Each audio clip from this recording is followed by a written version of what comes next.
Hello दोस्तों, कैसे हैं आप लोग। हमारी आज की कहानी का नाम है जंजीर।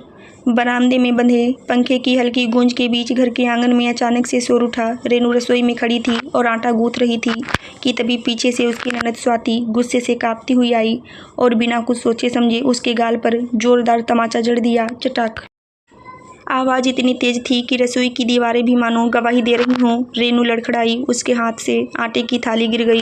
आंखों में आंसू उमड़ाए स्वाति चिल्लाई, माँ देखो तुम्हारी ये गंवार बहू रानी मेरे बेटे की पोटी साफ करने से इनकार कर रही है। इतनी भी अकल नहीं इसे, बहू होकर भी इसे जिम्मेदारी का एहसास नहीं। सुनते ही घर की मालकिन यानी सास कमला देवी गुस्से में दरवाजे पर आ खड़ी हुई। उनके चेहरे पर झुर्रियाँ थी पर आवाज़ में अभी वहीं कड़कपन था। क्या बात है? फिर से कोई नाटक। स्वाति ने तुरंत रोनी सी सूरत बनाकर कहा, माँ मैं तो बस थोड़ी देर के लिए बाजार निकल रही थी, अपनी बेटी को इसके पास छोड़ दिया था, लेकिन ये तो साफ मना कर रही है कहकर कि मैं क्यों करूँ, मैं नौकरानी हूँ क्या। अब आप ही बताइए माँ, अगर घर की बहू ये छोटे छोटे काम नहीं करेगी तो फिर कौन करेगा। कमला देवी की आंखों में लालिमा तैर गई। उन्होंने रेनू की ओर देखा। हाय राम, ये दिन भी देखने थे। अपनी औलाद की सेवा करना तो दूर, अब तो दूसरे के बच्चों को गोद में उठाने से भी गुरेज है। और तेरी माँ, उसने क्या सिखाया तुझे? वहीं गंवारपन, वहीं अकड़पन। रेनू की आंखों से आंसू बह रहे थे। उसका मन चीख चीख कर कहना चाहता था कि उसने मना इसलिए नहीं किया क्योंकि उसे किसी की मदद से परेशानी थी, बल्कि इसलिए कि वह सुबह से घर के काम में खट रही थी। लेकिन शब्द उसकी जुबान तक आते आते रुक जाते। कमला देवी ने और ताने मारे, अरे बहू, हम भी तो कभी बहू थे। हमने तो दिन रात सेवा की है, अपने ही नहीं पड़ोस के भी बच्चों की देखभाल की है। तू क्या राजकुमारी है जो तेरा मन करेगा तभी करेगी। रेनू सन खड़ी थी। उसके दिल में उठता आक्रोश उसकी आंखों के आंसुओं में बदल जाता। रेनू का मायका पास के ही कस्बे में था। उसके पिता एक मामूली किसान और माँ गृहिणी थी। छोटी उम्र से ही उसने अपने बीमार माँ बाप की खूब सेवा की थी। माँ को अस्थमा था और कई बार पूरी रात वह उनके लिए पानी गर्म करती, दवाई लाती या उनकी पीठ सहलाती रहती। शादी के समय सबने कहा था, रेनू बहुत सहनशील लड़की है, किसी भी घर में जाएगी तो घर संभाल लेगी।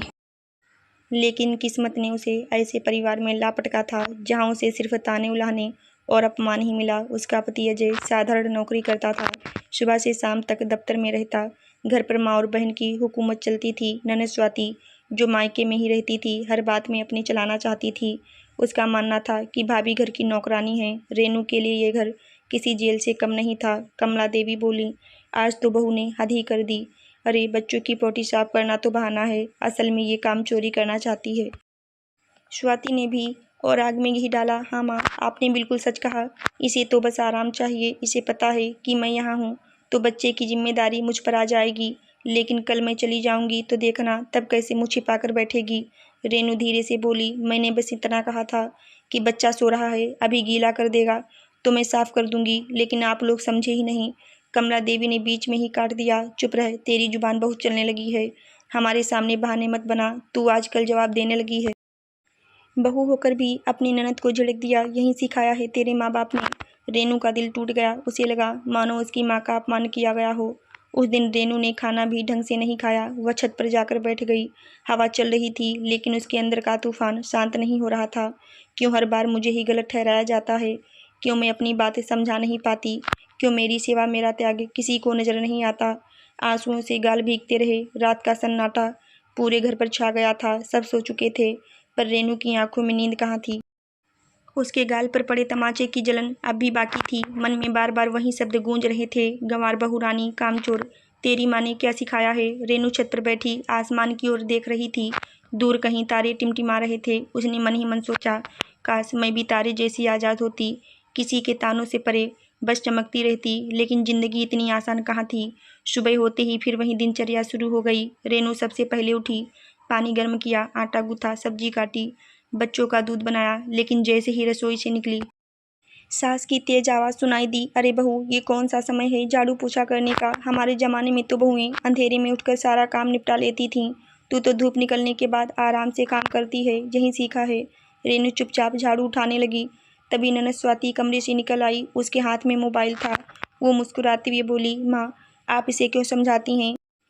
इसे काम की फिक्र है ही नहीं। इसे तो बस टीवी और फ़ोन पकड़ा कर छोड़ दीजिए, वहीं बैठी रहेगी। कमला देवी ने सिर हिलाया। सच कह रही है तू, बहू तो आराम करने आई है, इसे सेवा भाव से क्या लेना। रेनू के दिल पर जैसे फिर किसी ने चोट कर दी हो। वो जानती थी कि उसने सुबह 4 बजे उठकर सारे काम शुरू कर दिए थे, लेकिन किसी को नज़र ही कहाँ आता था। उस दिन दोपहर को अजय दफ्तर से लौटा। खाने की थाली में रेनू ने सब्जी और रोटी परोसी, बस दाल थोड़ी ज़्यादा पतली हो गई थी। अजय ने बिना कुछ कहे खाना शुरू कर दिया, लेकिन सास ने तुरंत ताना मार दिया, क्या बहू, इतनी भी अक्ल नहीं कि दाल कितनी गाढ़ी होनी चाहिए? तेरी माँ ने कभी तुझे रसोई में खड़ा किया ही नहीं क्या? देखो कैसे पानी जैसी दाल बना दी। स्वाति भी चुप नहीं रही। माँ, इसे मत डांटो, इसे तो सिर्फ सजने संवरने का शौक है, कामकाज से इसे क्या लेना? वैसे भी इसके मायके वाले भी ऐसे ही हैं, बिल्कुल गंवार।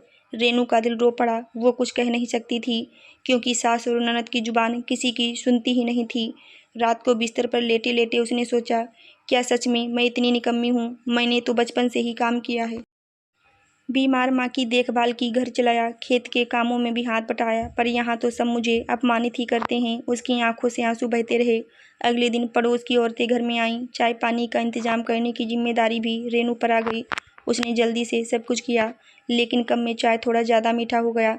तभी सास ने ऊंची आवाज़ में सबके सामने कहा, देखो बहनों, इस बहू की अक्ल इतनी भी समझ नहीं कि चाय कितनी मीठी होनी चाहिए।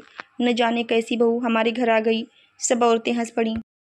किसी ने मजाक में कहा, कमला, लगता है तेरी बहू को शहर भेजकर ट्रेनिंग दिलानी पड़ेगी। रेनू की आंखें झुक गईं। उसका मन हुआ कि धरती फट जाए और वो उसमें समा जाए। अजय जानता था कि उसकी माँ और बहन रेनू से सख्ती बरतती हैं, लेकिन वो हमेशा चुप रहता।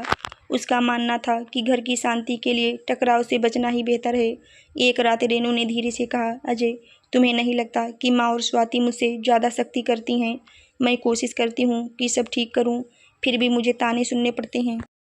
अजय ने आंखें बंद करते हुए कहा, रेनू, तुम जरा सहन कर लो। माँ बूढ़ी हो गई हैं, स्वभाव कड़वा गया है, और स्वाति तो है ही जिद्दी। तुम ही समझदारी दिखाओ। रेनू के दिल में कसक उठी। क्यों हर बार मुझे ही समझदारी दिखानी पड़ती है? क्या मेरे दर्द का कोई मतलब नहीं? एक दिन स्वाति बाजार से लौटी। उसके हाथ में नया कपड़ा था। उसने हंसते हुए कहा, माँ देखो, मेरे पति ने मुझे ये साड़ी दी है। और भाभी, तेरे पति ने तुझे कब कुछ दिलाया? या वो भी तुझसे परेशान है? कमला देवी ने तुरंत जोड़ा, हाँ, सही कह रही है स्वाति। बहू, अगर तू थोड़ी मीठी बने, थोड़ी सेवा करे, तो तेरा पति भी तुझे सर आंखों पर बिठाए, लेकिन तू तो बस रोती रहती है। रेनू के लिए यह शब्द जहर जैसे थे। दिन बीतते गए। हर दिन कोई ना कोई ताना, कोई ना कोई उलाहना उसके हिस्से आता। कभी रसोई में गलती निकालना, कभी बच्चों के साथ लापरवाही का आरोप लगाना, कभी मायके को नीचा दिखाना। रेनू चुपचाप सब सहती रही, लेकिन उसके अंदर एक ज्वालामुखी धीरे धीरे भरता जा रहा था। दिन पर दिन गुजरते गए। घर का माहौल वही रहा, ताने उलाहने और अपमान। रेनू की चुप्पी सबको कमजोरी लगने लगी थी। सास और ननद को लगने लगा कि ये बहू कभी जवाब नहीं देगी। एक दिन ऐसा आया जब सब्र का बांध टूट गया। सुबह सुबह रेनू ने नाश्ता तैयार किया। पराठे तलते तलते उसके हाथ में हल्की जलन हो गई। वो दर्द से आह कर उठी। कमला देवी ने देखा और ताना कस दिया, हाय हाय, इतना छोटा सा काम और ये आहें भर रही है। तेरी माँ ने कभी रसोई में हाथ लगाया होता तो तुझे भी आदत होती। स्वाति ने हंसते हुए कहा, माँ, ये तो ड्रामा करती है ताकि सबको लगे कि कितनी मेहनत कर रही है। असल में इसे काम से एलर्जी है। रेनू की आंखों में आंसू आ गए। वो बिना कुछ कहे सब परोस कर पीछे हट गई। दोपहर को पड़ोस की औरतें फिर घर आईं। उनके सामने स्वाति ने रेनू को नीचा दिखाने का नया बहाना ढूंढ लिया। अरे देखो मेरी भाभी को, मैंने अपने बेटे को इसके पास छोड़ा था और इसने साफ कह दिया कि मैं क्यों करूं, कोई नौकरानी थोड़ी ही हूँ। कमला देवी ने और जोड़ दिया, सही कहा, इसे तो दूसरों की सेवा करने में शर्म आती है। अपने ही घर की इज्जत मिट्टी में मिलाई जा रही है।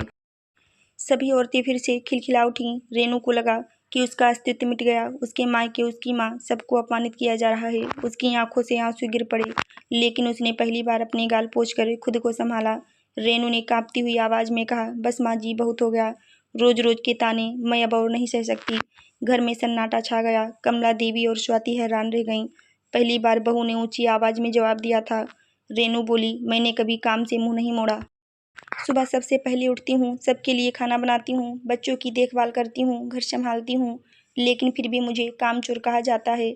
उसकी आंखों से आंसू बह रहे थे, लेकिन अब उसकी आवाज़ मजबूत थी। मेरे मायके को बार बार गंवार कहकर अपमानित किया जाता है, लेकिन याद रखिए माँ जी, उसी गंवारपन में मैंने अपने बीमार माँ बाप की सालों तक सेवा की है, दिन रात जाग कर उनकी सांसें बचाई है। अगर मैं निकम्मी होती तो क्या वो बच पाते? कमला देवी और स्वाति अवाक रह गईं। रेनू ने आगे कहा, अगर बच्चे की पोटी साफ करना सेवा है तो मैं कर सकती हूँ, कर भी चुकी हूँ, लेकिन हर बार मुझे नीचा दिखाने के लिए यह मुद्दा उठाना बंद कर दीजिए। स्वाति बोलने लगी, अरे भाभी इतना गुस्सा क्यों, मजाक कर रहे थे हम। रेनू ने सख्ती से कहा, मजाक तब होता है जब दोनों तरफ हंसी हो, जब एक रो रहा हो और दूसरा हंस रहा हो तो उसे अपमान कहते हैं। अजय उस समय बाहर से आया था, उसने सारी बातें सुनी। पहली बार उसने अपनी माँ और बहन से कहा, माँ स्वाति अब बहुत हो गया। रेनू हर दिन मेहनत करती है, तुम लोग उसकी कदर करने के बजाय उसे नीचा दिखाते रहते हो। मैंने आज सब सुन लिया, अब और बर्दाश्त नहीं होगा। कमला देवी सक पका गई, स्वाति का चेहरा उतर गया। उस दिन के बाद घर का माहौल धीरे धीरे बदलने लगा। कमला देवी भले ही कड़वी बातें करती थीं, लेकिन अब रेनू का आत्मविश्वास देखकर उन्होंने अपनी आवाज़ धीमी कर दी। स्वाति भी धीरे धीरे चुप रहने लगी। उसे समझ आ गया कि भाभी अब पहले वाली चुप रहने वाली बहू नहीं रही। रेनू ने भी खुद को बदल दिया। अब वो सिर्फ आंसू नहीं बहाती थी, जब भी कोई ताना कसता तो शांत लेकिन दृढ़ आवाज़ में जवाब देती। कुछ महीनों बाद मोहल्ले की वही औरतें फिर घर आईं। इस बार रेनू ने सबके लिए चाय बनाई। चाय बिल्कुल संतुलित थी। कमला देवी ने होठ खींचे पर कुछ कह नहीं सकी। रेनू ने मुस्कुराकर कहा, अगर चाय ज़्यादा मीठी या फीकी लगे तो बता दीजिएगा, मैं फिर से बना दूंगी, लेकिन ये मत कहिएगा कि मैं निकम्मी हूँ। सब औरतें चुप हो गईं। कुछ तो रेनू की हिम्मत देखकर प्रभावित भी हुईं। रेनू ने समझ लिया था कि इंसान की चुप्पी को लोग अक्सर कमजोरी समझ लेते हैं, लेकिन जब वही चुप्पी आवाज़ में बदलती है तो लोग चौंक जाते हैं। वो अब भी घर का हर काम करती थी, लेकिन अब उसकी आंखों में मजबूरी नहीं, आत्मसम्मान की चमक थी। कमला देवी और स्वाति भले ही पूरी तरह ना बदली हों, पर रेनू को दबाना अब आसान नहीं था। रेनू ने तय कर लिया था, अब मैं परछाई नहीं रहूँगी, अब मैं अपनी पहचान खुद बनाऊँगी। आशा करती हूँ दोस्तों आपको हमारी कहानी ज़रूर अच्छी लगी होगी। कहानी अच्छी लगी हो तो मेरे चैनल को लाइक शेयर सब्सक्राइब ज़रूर करें। फिर मिलते हैं दोस्तों अगली कहानी में, तब तक के लिए धन्यवाद।